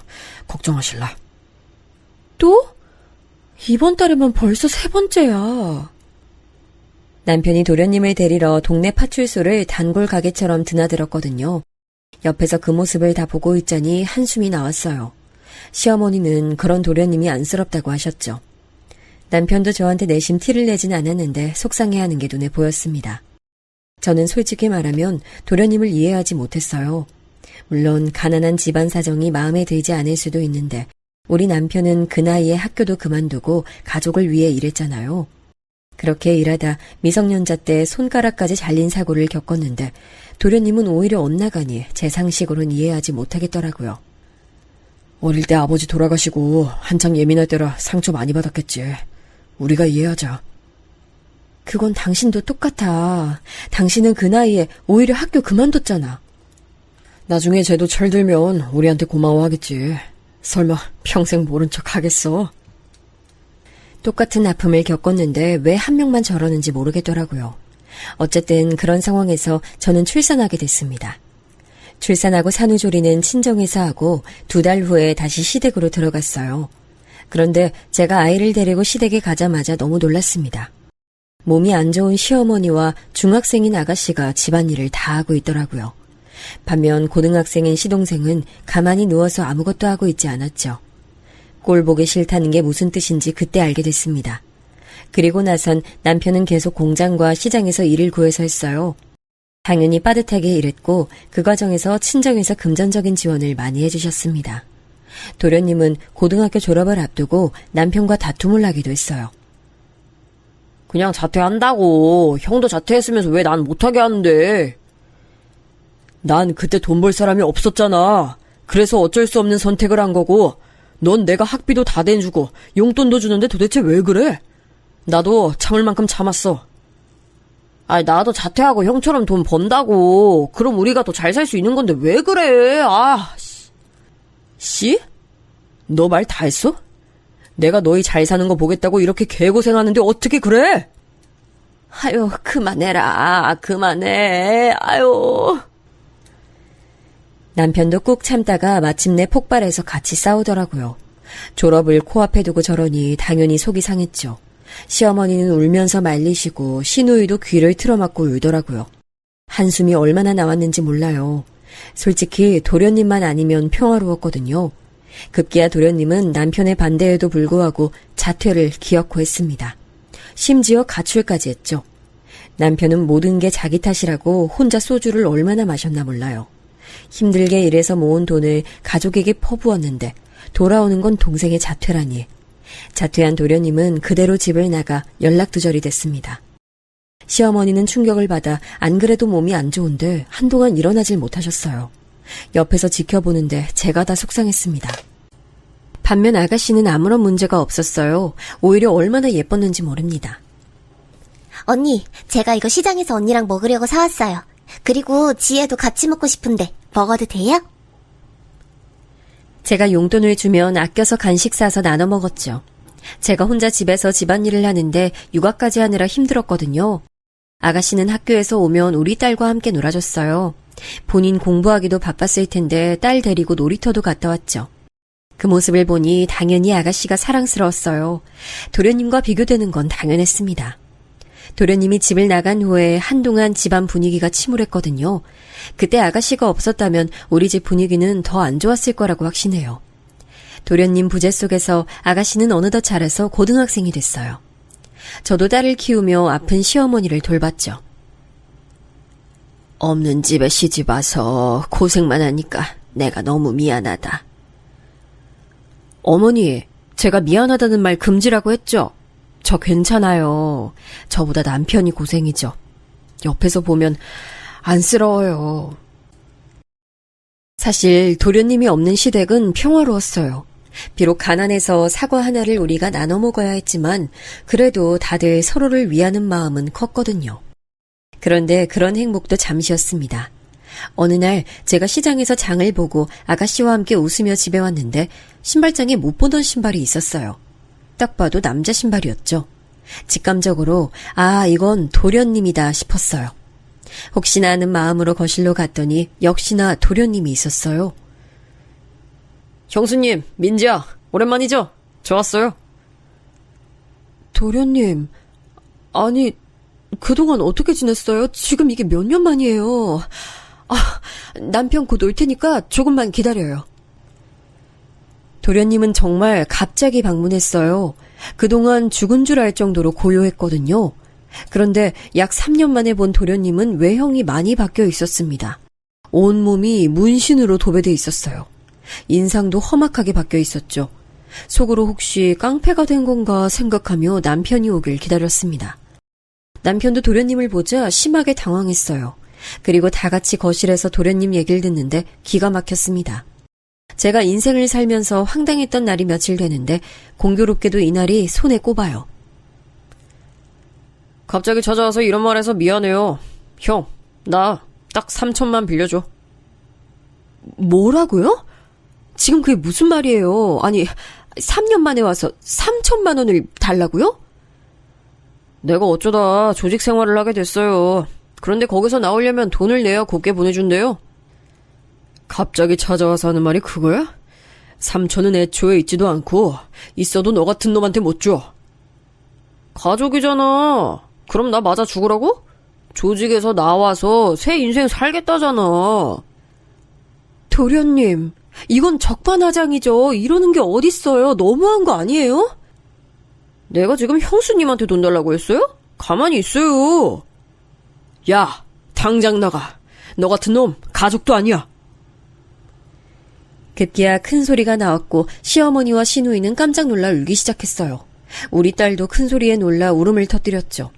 시누이가 급하게 딸을 데리고 집 밖으로 나갔습니다. 도련님과 남편은 급기야 서로 멱살까지 잡았어요. 중간을 가로막느라 얼마나 힘들었는지 몰라요.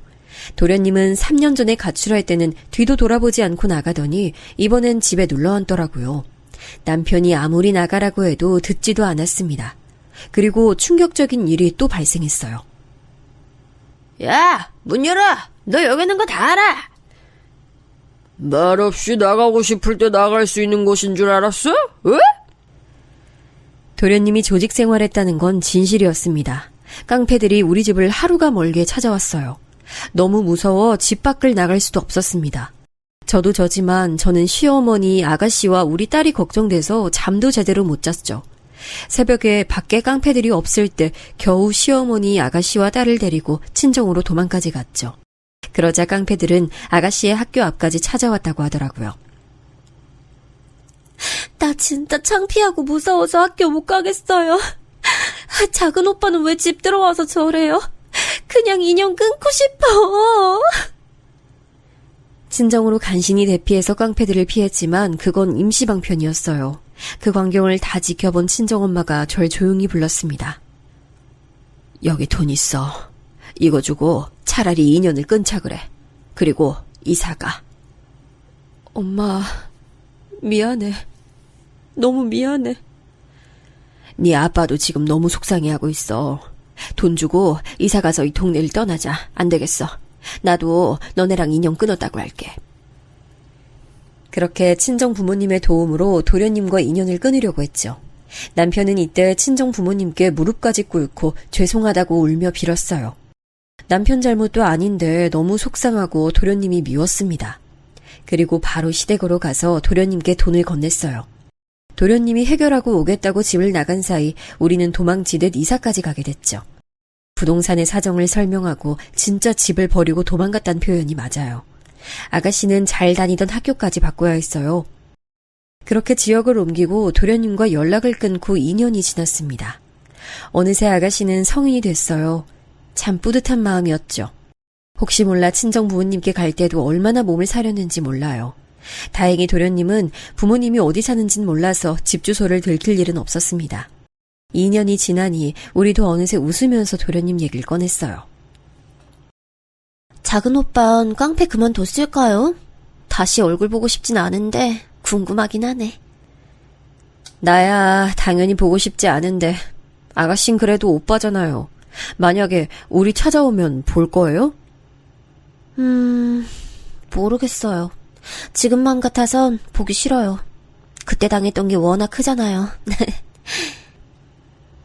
여전히 남편은 몸을 갈아서 일하느라 바빴어요. 아가씨는 고등학교를 졸업하고 대학을 가지 않겠다고 했습니다. 하지만 남편과 저는 무조건 대학을 가길 원했어요. 아가씨가 대학에 가야 남편이 열심히 일하는 보람이 찰 것 같았죠. 그리고 저도 아가씨가 대학을 가서 많은 경험을 하길 원하기도 했고요. 본인이 워낙 공부를 잘하기도 했고요. 그래서 아가씨는 대학에 갔는데 학비는 남편이 냈어요. 저도 아가씨는 이미 제 동생이라 생각해서 당연히 동의했죠.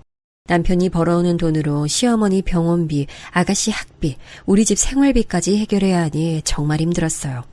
그래서 마침 아이가 어린이집에 갈 나이라 기관에 맡기고 저도 식당에서 일했습니다.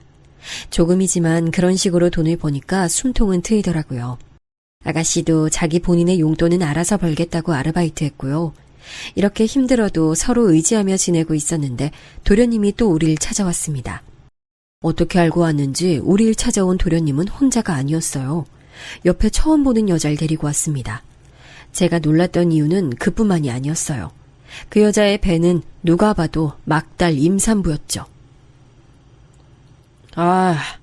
내가 우리 가족 찾느라 얼마나 힘들었는지 알아요? 그래도 멀리 이사 안 가서 다행이지. 암튼 다시 봐서 좋다. 나가. 나는 너 동생으로 생각 안 해. 형, 나 너무 서운해. 형수님도 임신해서 결혼하는 거 아는데 왜 우리 아내한텐 그렇게 돼? 작은 오빠, 오빠가 그러고도 인간이야? 우리가 오빠 필요할 때만 찾는 사람이야?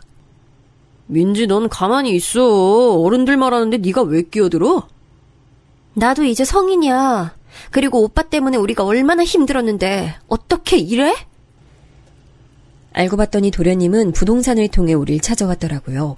그 동네를 떠나면서 제가 흘리듯 이사가는 동네를 말했는데 그게 실수였어요. 워낙 좁은 동네라 부동산을 돌며 물어봤더니 바로 우리 집이 특정됐대요. 지금처럼 아파트에 살았던 게 아니고 주택에 살았으니 그땐 특정되는 게 지금보다 쉬웠거든요. 무튼 우릴 또다시 찾아온 도련님은 당연히 반가운 손님이 아니었습니다. 그런데 오히려 도련님은 매우 당당했어요. 우리 갈 곳이 없어요. 살던 집도 돈 없어서 쫓겨났다고요. 좀 받아줘요. 대신 나 바로 나가서 일할게요. 아, 제발. 돈이 없어서 지낼 곳이 도저히 없다고 빌기 시작했죠. 동서가 될 사람은 사실 첫인상부터 별로였습니다. 물론 겉모습만 보고 사람을 판단하면 안 된다고 생각해요. 하지만 아주 진한 화장에 탈색한 머리, 막달 임산부가 짧은 반바지를 입고 나타나서 껌까지 씹고 우리 집을 뚱한 표정으로 둘러보더라고요. 그걸 보는 저는 당연히 기분이 좋지 않았어요. 일단 갈 곳이 없다고 하니 임신까지 한 사람을 길바닥에 앉힐 순 없더라고요. 3달 줄 테니까 그 안에 집 구해서 나가요. 더는 못 봐줘요. 유예기간을 주고 얼떨결에 같이 살게 됐습니다. 사실 정말 싫고 불편했어요. 그런데 자식이 뭐라고 시어머니가 반가워하는 게 눈에 보이더라고요. 시어머니가 저한테 매우 잘해줬다고 했잖아요. 그런 시어머니가 미워도 자식이라고 반기는 걸 보니 마음이 약해졌습니다. 물론 시어머니는 우리 눈치를 보며 반가워하시더라고요. 그 모습을 보니 안타깝기도 했죠. 그렇게 시작된 생활은 생각보다 훨씬 불편했어요. 안 그래도 좁은 집에서 살았는데 2명이 늘어나니 집이 꽉 차는 기분이었습니다. 무엇보다 불편했던 건 동서의 태도였어요. 동서는 우리 딸을 대놓고 좋아하지 않았어요. 본인도 임신했으면서 아이를 대놓고 싫어하는 태도에 의아했죠. 신동생은 자기가 완전히 다른 사람이 되겠다며 하루도 빠짐없이 일을 나가긴 했어요. 며칠 뒤에 동네 고깃집에서 일하게 됐다고 자랑스럽게 얘기하더라고요.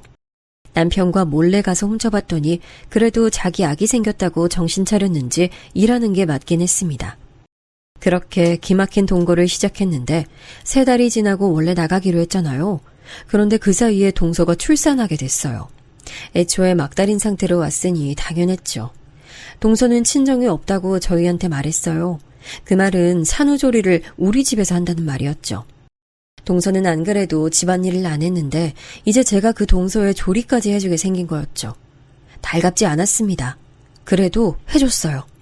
이 부분에서 제가 답답하실 수도 있는데 저는 그냥 친정도 없이 어린 나이에 임신하고 출산하는 동서가 안쓰러웠어요. 그땐 그랬습니다. 그래서 좋은 마음으로 미역국도 만들어주고 갈비찜 같은 요리도 해줬습니다. 사람이면 그렇게 도움을 받으면 감사할 줄 알았죠.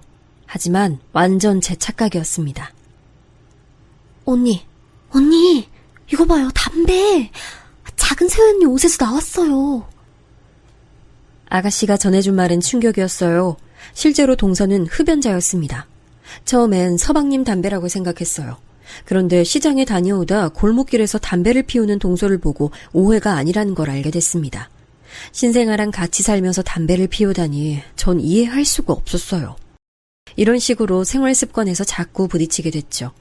실제로 동서는 화장실을 이용하는 것도 되게 어수선했어요. 아가씨와 저는 워낙 오래 같이 살아서 이제 서로 깨끗하게 이용하는 게 당연했거든요. 근데 동서는 본인 머리카락을 치우지도 않았고 너무 더럽게 사용해서 아가씨와 저는 하루라도 빨리 동서가 나가길 원했습니다. 그런데 동서는 심지어 아기를 잘 돌보지도 않았어요. 오히려 제가 유모가 된 것처럼 돌보고 있었죠. 아기가 무슨 죄가 있나 싶어 돌보긴 했는데 시간이 지날수록 이상하더라고요. 대학생인 아가씨가 오히려 엄마인 동서보다 신생아 조카를 더 돌보는 시간이 길었다면 말 다 했죠. 게다가 그 당시에 안 좋은 일이 하나 더 늘어났어요. 남편이 그때까지 계속 막노동으로 돈을 벌었거든요. 고등학교를 나오지 못했으니 할 수 있는 게 없었죠. 게다가 손가락도 하나가 없으니 손기술을 요구하는 일도 할 수 없었어요. 그런데 남편이 공사장에서 일하다 어느 날 허리를 삐끗했습니다. 그래서 일을 쉬게 됐어요.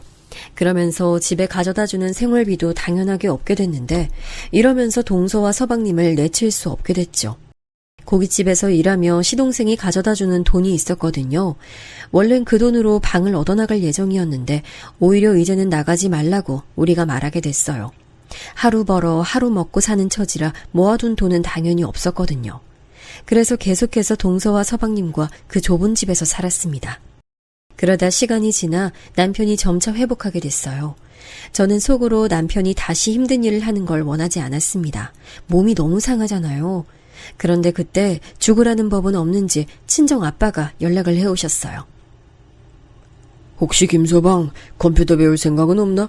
아는 사람이 직원을 뽑는다는데 추천해달라고 하더라고. 아빠는 남편이 컴퓨터를 배워볼 생각이 없냐고 하셨어요.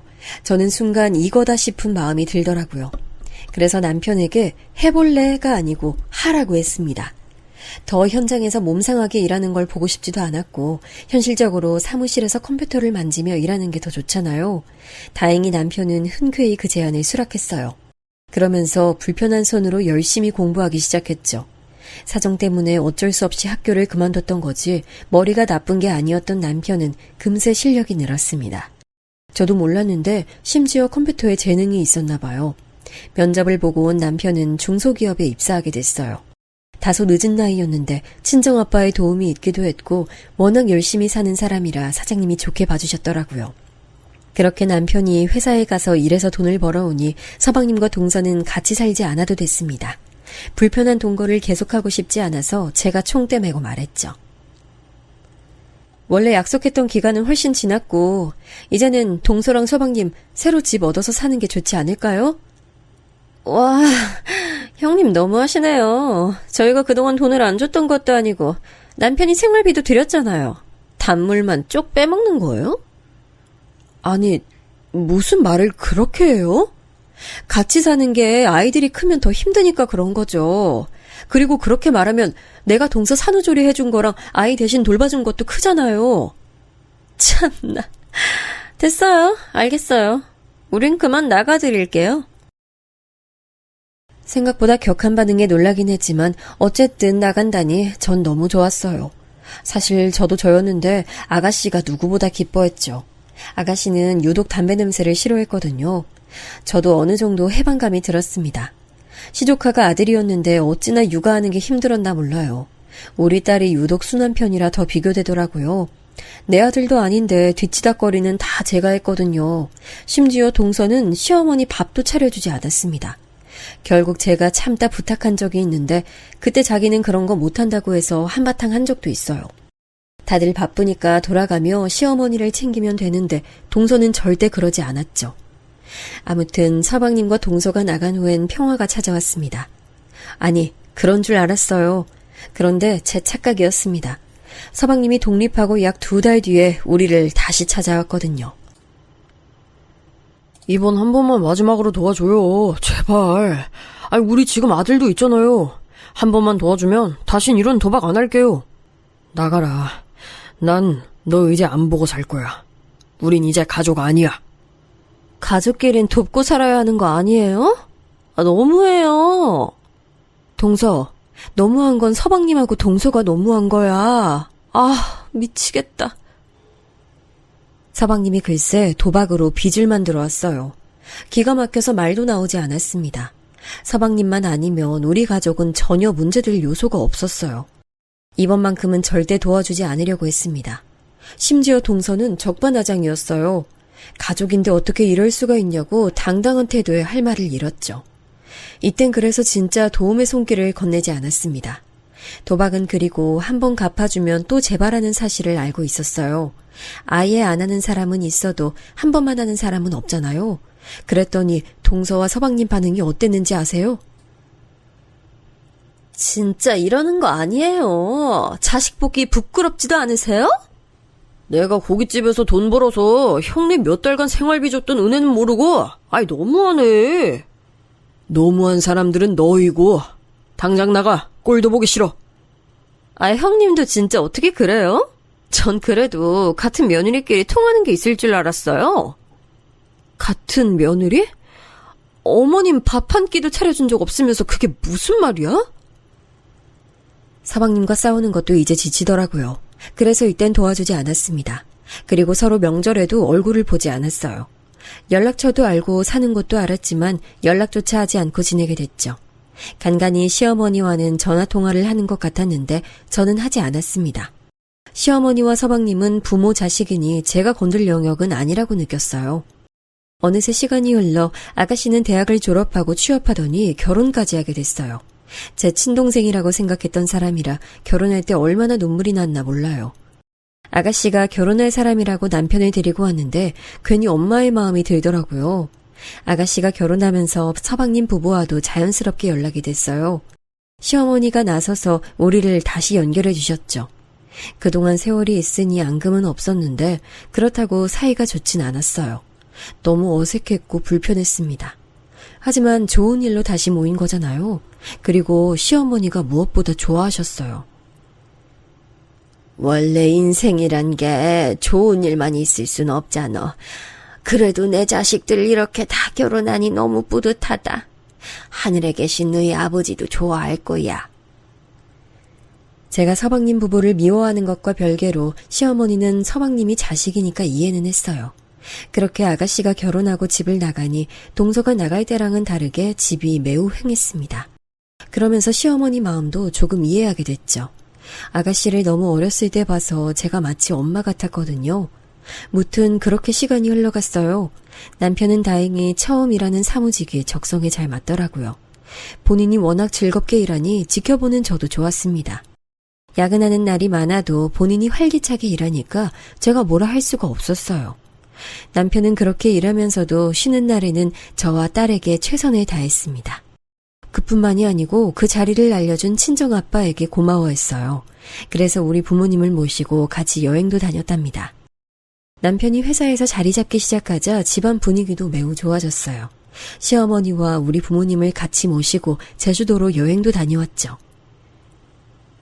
예전에 김서방하고 결혼하는 거 반대했던 거 기억나네. 그때 왜 그랬을까? 다 지난 일인데 뭐. 그리고 엄마, 내가 지금 딸 낳으니까 그때 엄마 마음 이해가. 나 같아도 일단 반대할 것 같아. 네가 나를 이해하는 날이 오다니. 아유, 감격이다.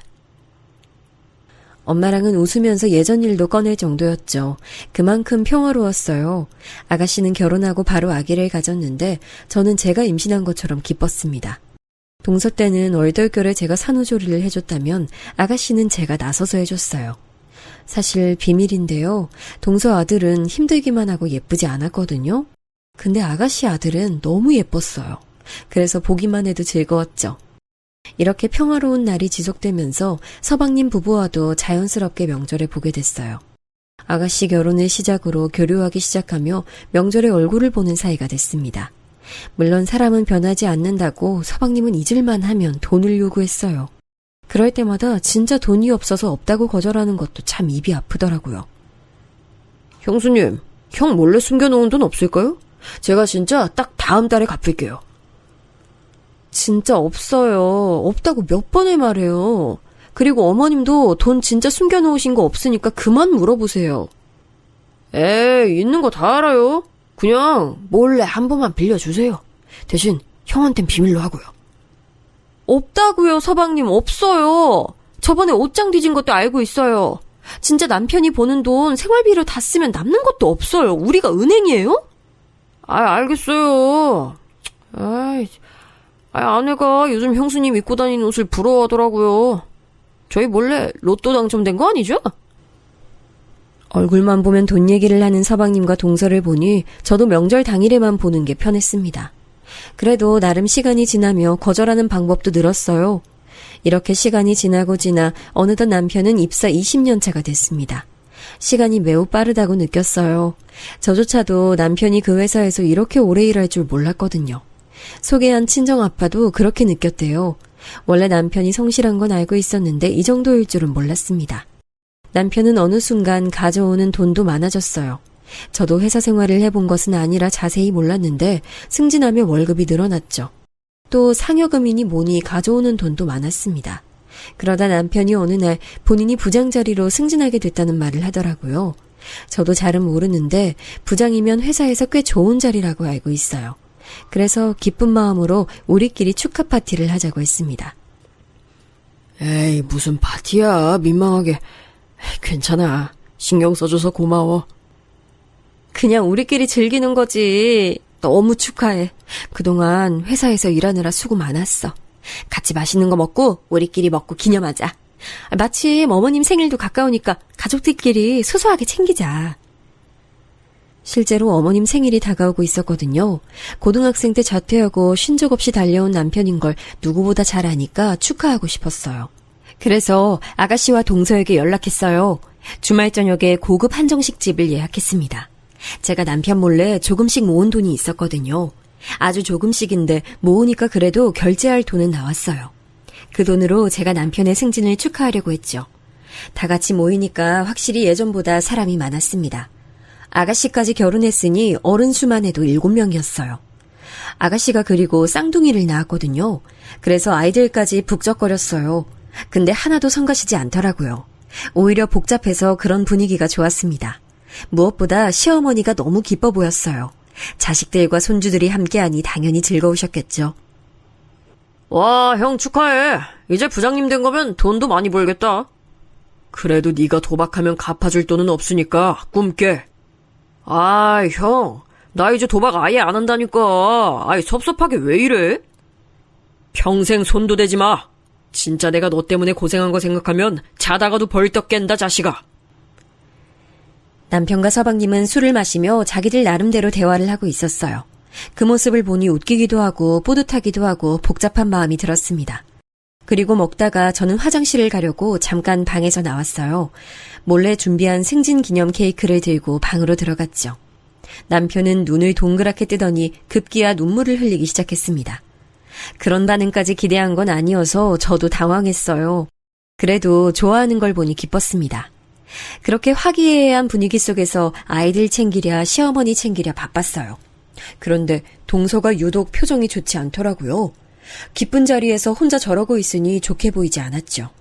그래도 무시하려고 했는데 동서가 마치 저보고 들으라는 듯이 말하더라고요. 아, 누가 보면 대기업 사장인 줄 알겠어요. 형님은 가만 보면 아주버님을 아주 사랑하네요. 남편이니까 당연히 사랑하지. 그리고 우리 남편 진짜 고생 많았으니까 당연하지. 아, 죄송해요. 그냥 너무 웃겨서요. 중소기업 부장 자리가 그렇게 대단한 자리인 줄은 몰랐네요. 뭐? 막말로 뭐 서방님보단 낫지 않아? 아직 제대로 된 직업 없잖아. 우리 남편은 그리고 도박도 안 해. 우리 남편도 이제 도박은 안 해요. 왜 갑자기 비교하고 그러세요? 막말로 중소기업 부장 나부랭이가 뭐라고 이렇게 파티를 내요? 하! 너무 웃겨요. 아까 말했잖아. 우리 남편 당신 남편 키운다고 고등학교 때 학교 그만두고 평생을 일한 사람이야. 손가락 하나 없는 것도 너희 남편 학교 보내려고 그런 건데. 알겠어요. 그 고귀한 희생정신 눈물이 다 나네. 마지막까지 비꼬는 동서를 보고 순간 이성이 나갔습니다. 저도 모르게 일어난 일인데 저는 그만 동서의 뺨을 때리고 말았어요. 솔직히 말하자면 후회는 전혀 없습니다. 우리 남편이 그동안 서방님한테 해준 게 얼만데요. 형님 미쳤어요? 지금 사람 뺨을 때려요? 뭐 하는 거야? 너야말로 뭐 하는 거야? 당신 남편 사고치고 돌아다니는 거 그동안 수습하느라 얼마나 힘들었는데 다른 사람도 아니고 동서가 이래도 돼? 형수님! 아이 그래도 어떻게 사람을 때려요? 화난다고 사람 때려도 돼요? 그리고 돈거리는데 그러면 뭐 형이 나한테 돈을 몇 억을 주기라도 했어요? 아이 듣다 보니 기가 차네. 뭐라고요? 지금 말 다 했어요? 그동안 받은 게 얼만데. 제가 혼자 서방님 부부를 상대하자 남편은 조용히 자기 지갑을 가져왔어요. 동서는 아랑곳하지 않고 제게 막말을 내뱉고 있었죠. 아니, 근데 웃기잖아요? 중소기업 부장이 뭐가 그렇게 대단한데요? 그럼 회사 사장은요? 재수씨 말해봐요. 이제 대단해요? 남편은 저렇게 말하며 자신의 명함을 건넸어요. 그러면서 저한테도 명함을 보여줬는데 저는 그만 깜짝 놀라 입을 틀어 막았습니다. 왜냐하면 명함에 있는 남편 이름 옆에 있는 직함은 바로 대표였거든요. 여보, 이게 뭐야? 이게 어떻게 된 거야? 나 사실 승진한 거 아니야. 나 사장 됐어. 다 밝히면 또 동생 부부가 돈 달라고 할까봐. 그리고 안정되면 말하려고 했는데 이렇게 밝히게 됐네. 당신 이제 돈 걱정 안 해도 돼. 그동안 고생 많았어, 자기야. 남편은 말 그대로 진짜 사장님이 됐더라고요. 회사에서 일한 경험을 살려 원래 있던 소기업의 사장 자리로 가게 된 거였어요. 소기업이지만 매출이 큰 편이라 이제 저는 진짜 돈 걱정을 전혀 하지 않아도 됐죠. 동서와 서방님은 명함을 보고 눈빛을 주고받더라고요. 동서는 아무 말도 하지 못하고 얼굴이 하얗게 질렸습니다. 얼마나 통쾌했는지 몰라요. 어머, 큰오빠. 그렇게 맨날 야근하고 열심히 살더니 너무 축하해. 언니도 그동안 고생 너무 많았어요. 아, 내가 다 감동이다. 그 뒤로 저는 실제로 아주 행복하게 살고 있습니다. 남편은 이게 다 친정아빠 덕분이라며 저희 부모님께 좋은 아파트도 선물했어요. 지금은 시어머니를 모시고 살고 있는데요. 예전에 살던 단칸방하고는 비교도 되지 않아요. 한강이 보이는 고급 아파트에서 살고 있어요. 서방님 부부하고는 일부러 연락을 끊지 않았습니다. 보고 배 아파라는 의미로요. 그런데 본인들이 명절에도 오지 않더라고요. 사실 돈을 빌려달라고 구질구질하게 매달릴까봐 걱정했는데 아무래도 그날 내뱉었던 말들을 생각하면 차마 그럴 수가 없나 봐요. 여기까지가 제가 준비한 사연입니다. 사연을 쭉 써내려가며 다시 한번 더 통쾌한 마음이 드네요. 들어주셔서 정말 감사합니다.